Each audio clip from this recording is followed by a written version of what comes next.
राधे राधे। कार्तिक मास महामातम अध्याय 34वां। लक्ष्मी और अलक्ष्मी की कथा।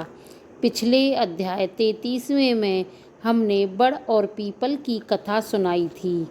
अब इसमें हम लक्ष्मी और अलक्ष्मी की कथा सुनाएंगे।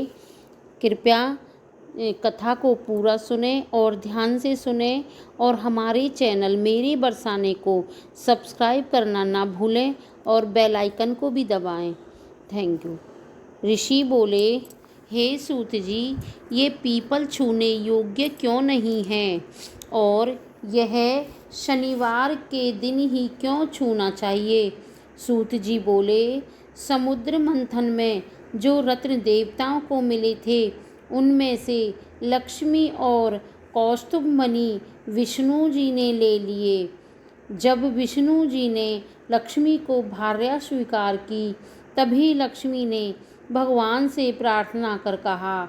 लक्ष्मी बोली, आप मुझ छोटी के साथ विवाह कैसे कर सकते हो। इससे पहले हे मधुसूदन, मेरी बड़ी बहन अलक्ष्मी के विवाह करके फिर मेरे संग विवाह करो, यही सनातन धर्म है।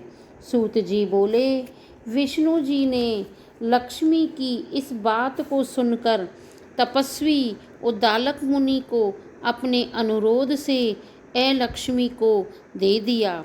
उस अलक्ष्मी का स्थूल मुख था, श्वेत दांत, जीर्ण शरीर, लाल नेत्र और बाल रूखे थे।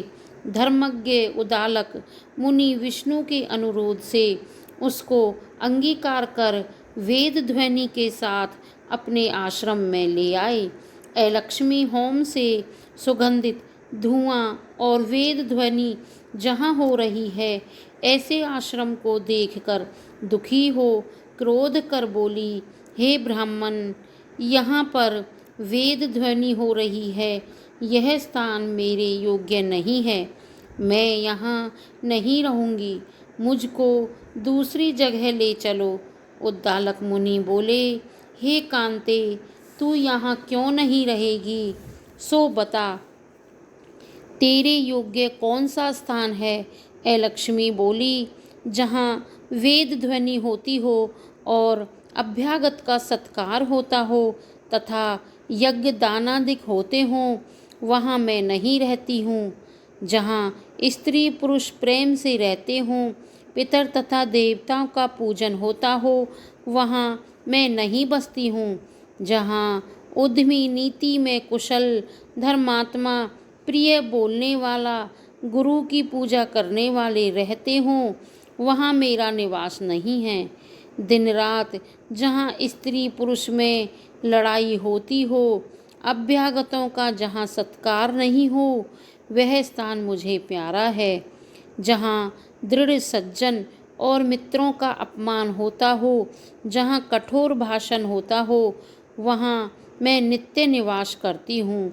जहाँ खोटा आचरण करते हैं, पराया धन वाले हों, पराई स्त्री से प्रीति करने वाले हों, वह स्थान मुझे बहुत प्यारा है। जहाँ गौ वध, मदिरापान और ब्रह्म हत्या आदि पाप होते हैं, मैं उस स्थान में रहती हूँ।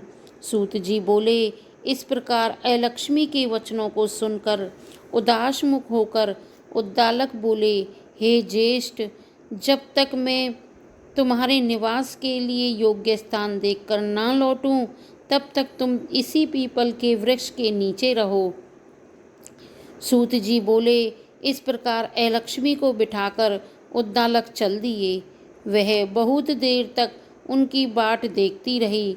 जब पति को लौटते ना देखा तो स्वामी के त्याग के भय से दुखी होकर विलाप करने लगी।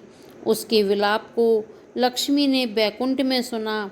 तब लक्ष्मी ने व्याकुल होकर विष्णु से निवेदन किया, हे स्वामी, मेरी बड़ी बहन पति के त्याग से बड़ी दुखी है।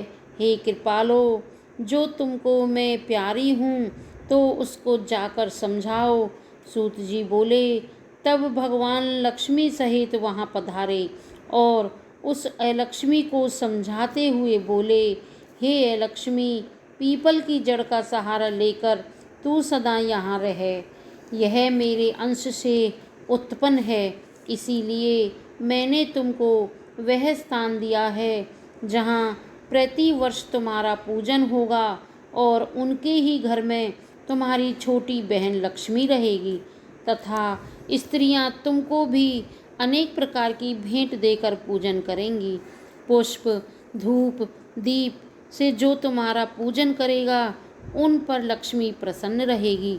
सूत जी बोले, यह मैंने कृष्ण और सत्यभामा तथा नारद और राजा पृथु का संवाद वर्णन किया है। अब और भी जो पूछो मैं कहूँ। यह सुनकर ऋषि मंद मंद मुस्काने लगे। वे आपस में कुछ नहीं बोले और सब शांत चित्त होकर बद्रिका आश्रम के दर्शन के लिए चले गए। जो प्राणी इस कथा को सुनेगा अथवा सुनावेगा वह सब पापों से छूटकर विष्णु के स्वरूप को प्राप्त होगा। बोलो विष्णु भगवान की जय।